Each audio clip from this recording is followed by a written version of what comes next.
Hey guys, सबसे बहुत स्वागत है स्टार्ट एंड पे। जैसे कि दोस्तों हमारा प्रीवियस वीडियो में मैंने आपको बताया था कि एक यूज़र ने मुझसे पूछा था कि सर एक डेवलपर हायर करने में हमें मंथली सैलरी कितनी पे करनी पड़ती है। तो दोस्तों इस वीडियो में मैं आपको अच्छे से बताऊंगा कि अगर आप अपने एप्लीकेशन के लिए या कोई भी अगर आप स्टार्टअप कर रहे हो और डेवलपर हायर करना चाहते हो तो उसकी मंथली सैलरी कितनी होनी चाहिए। तो चलिए दोस्तों वीडियो को स्टार्ट करते हैं और अच्छे से डीप में जानते हैं इसके बारे में। दोस्तों सैलरी बताने से पहले कि एक डेवलपर की सैलरी मंथली कितनी होनी चाहिए, इसके पहले मैं आपको ये बताना चाहता हूँ कि जब भी हम एप्लीकेशन बनाते हैं, ठीक है, हम जब भी कोई एक एप्लीकेशन पर्टिकुलर एप्लीकेशन बनाते हैं, जैसे कि मैं एग्जांपल ग्रोसरी एप्लीकेशन का यहाँ पे ले रहा हूँ कि अगर हम एक ग्रोसरी एप्लीकेशन बनाते हैं तो कोई भी उसे एक इंसान नहीं बना सकता, ठीक है, कोई भी एक पर्सन उसे उस एप्लीकेशन को फुल टू डेवलप नहीं कर सकता, ठीक है। मैं आपको यहाँ थोड़ा सा शॉर्ट में समझाने की कोशिश करूँगा कि अगर, क्योंकि क्या है मैं थोड़ा डीप में जाऊँगा तो वीडियो बहुत लंबा हो जाएगा। मैं आपको थोड़ा शॉर्ट में समझाने की कोशिश करता हूँ कि एक एप्लीकेशन बनाने के पीछे कितने लोग का हाथ होता है और कितने लोग एक एप्लीकेशन बनाने के पीछे हमें एक लगते हैं। तो जैसे कि दोस्तों आपको मैंने बताया कि अगर मान लीजिए एक ग्रोसरी एप्लीकेशन हम लोग बनवा रहे हैं तो एक ग्रोसरी एप्लीकेशन बनाने के लिए सबसे पहले हमें क्या होता है, सबसे हमें पहले क्या चाहिए होता है कि एक डिज़ाइनर की एप्लीकेशन का डिज़ाइन कैसा रहेगा, ठीक है। तो हम एक यूआई डिज़ाइनर हायर करते हैं, ठीक है। और सेकंड ये होता है कि जब एप्लीकेशन हम कोड करते हैं, जैसे कि फ्रंट एंड, जिसे हम फ्रंट एंड बोलते हैं, जैसे हम जावा में कोड करते हैं, तो उसी लिए हमें एक डेवलपर हायर करना पड़ता है, फ्रंट एंड डेवलपर, ठीक है, जो कोड करता है एप्लीकेशन का। और थर्ड वन ये होता है कि जब एप्लीकेशन रेडी होता है, डिज़ाइन रेडी होता है, तो उसमें जो एपीआई पास होती है, सर्वर कनेक्टिविटी होता है, तो उसके लिए हमें एक बैकएंड सर्वर की जरूरत पड़ती है, बैकएंड डेवलपर का। तो हमें एक बैकएंड डेवलपर भी हायर करना पड़ता है। तो ऐसे तीन लोग मिलते हैं एक एप्लीकेशन बनाने के लिए, ऐसे तीन लोग हमें हायर करना पड़ता है एक एप्लीकेशन बिल्ड करने के लिए।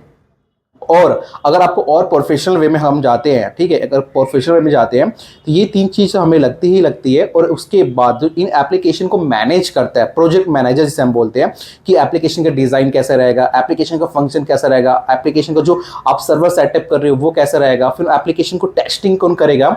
ऐसे बहुत सारे पर्सन लगते हैं एक एप्लीकेशन बनाने के लिए, टेस्टिंग करने के लिए बहुत सारे से लोग लगते हैं। लेकिन अगर हम यहाँ पे कॉमन अगर हम बात करें कि अगर आपको एक स्टार्टअप करना है, अगर छोटे से डेवलपर हायर करना चाहते हो तो ये तीन लोग भी रहेंगे तो आप अपने एप्लीकेशन को बिल्ड कर सकते हो, ठीक है। लेकिन आपको पता होना चाहिए कि एप्लीकेशन जब डेवलपर आप हायर करते हो तो उनसे आप कैसे काम करवाएं, ठीक है। ये नहीं कि अगर आपको कुछ भी नॉलेज नहीं है, आपने कोई भी डेवलपर हायर कर लिया लेकिन आपको समझ ही नहीं आ रहा कि मैं उसे क्या, डेवलपर को क्या कमांड दूं, उन्हें क्या बोलूं कि एप्लीकेशन में क्या वर्क करना है, क्या बग आ रहा है। जब तक आपको नॉलेज नहीं होगा तब तक जो भी डेवलपर का आप हायर करते हो उन्हें आप क्या ही समझा पाओगे। तो कभी भी जब डेवलपर आप हायर करते हो तो ये सारी चीज़ों को थोड़ा ध्यान दीजिएगा, आपको थोड़ा नॉलेज चाहिए कि उनको आप गाइड कर सको, ठीक है। ये हो गया एक एप्लीकेशन बनाने के पीछे हमें कितने लोग लगते हैं, कितने डेवलपर की नीड होती है अगर आप एक एप्लीकेशन को बिल्ड करना चाहते हो। लेकिन आप चाहते हो कि मैं एक प्रोफेशनल वे में जाऊँ तो ये तीन चीज़ हमें कंपलसरी लगेंगे, प्रोजेक्ट मैनेजर भी लगेगा, एप्लीकेशन टेस्टर के लिए भी लगेंगे लोग, और भी हमें काफ़ी सारे लोग लगते हैं इस एप्लीकेशन को बिल्ड करने के लिए और एप्लीकेशन को पूरा प्रॉपर कंप्लीट करने के लिए, ठीक है। देखिए ये मैं तो आपको बता दिया। अब आते हैं हम लोग यहाँ पे सैलरी की पे, ठीक है, कि अगर हम डेवलपर हायर करते हैं सैलरी हमें कितनी पे करनी चाहिए मंथली। तो दोस्तों अगर आप कोई भी फ्रेशर डेवलपर हायर कर रहे हो, ठीक है, जिसे 1 साल का एक्सपीरियंस हो, 1.5 साल का एक्सपीरियंस हो, जैसे कि हम तीनों डेवलपर की बात करते हैं, UI, front end and back end developer की बात करते हैं, तो अगर कोई भी फ्रेशर तो दोस्तों उसकी मंथली सैलरी जो होती है वो 15 to 18 के का होता है, ठीक है। वो मंथली सैलरी उनको हम पे करते हैं जो फ्रेशर होते हैं, ठीक है। लेकिन दोस्तों फ्रेशर को आप अगर चाहते हो तो हायर करना, तो आप फ्रेशर को हायर करके अपने एप्लीकेशन का वर्क कर सकते हो जो सैलरी मैंने आपको बताई। और डिपेंड करता है कि उनको एक्सपीरियंस कितना है, उसके हिसाब से भी हम अमाउंट को डिसाइड करते हैं, उनको सैलरी हम डिसाइड करते हैं। लेकिन जो एक बेसिक जो सैलरी होता है वो 15 to 18 के ही बीच में अराउंड उतनी सैलरी उनको मंथली पे करनी होती है।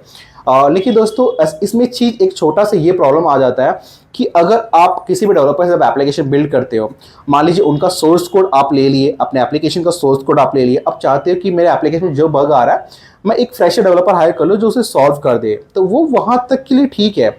लेकिन अब आप चाह रहे हो कि नहीं, मेरा एप्लीकेशन जो बड़ा एप्लीकेशन से ओटीटी एप्लीकेशन हो, कोई वेबसाइट हो गई, कोई गेमिंग का एप्लीकेशन हो गया, आप चाहते हो मैं कोई फ्रेशर डेवलपर हायर करके उस एप्लीकेशन के बग सॉल्व करवा दूं, तो वो पॉसिबल नहीं है, ठीक है, वो सोचना ही मत, क्योंकि वो चीज़ पॉसिबल भी नहीं है।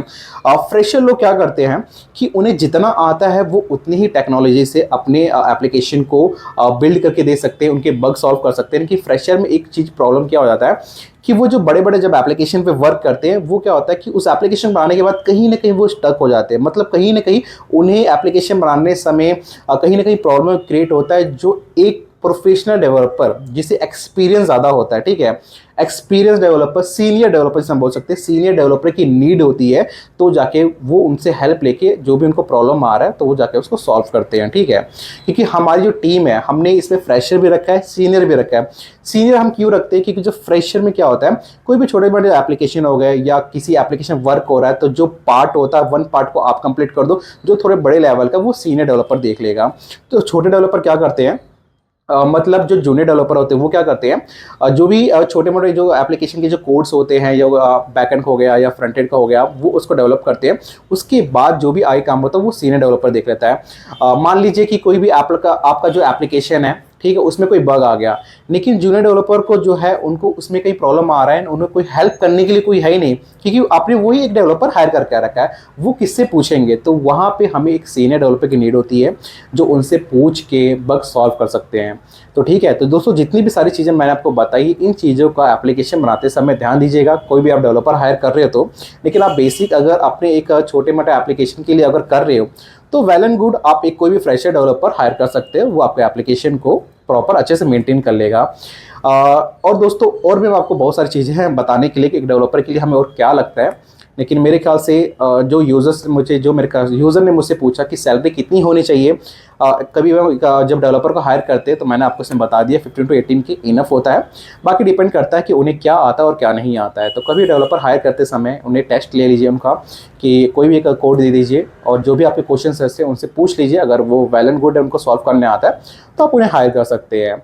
और बाकी सारी जो चीज़ें हैं प्रोफेशनल लेवल अगर हम जाए तो इस वीडियो में तो वो चीज़ें नहीं बता पाऊंगा आपको।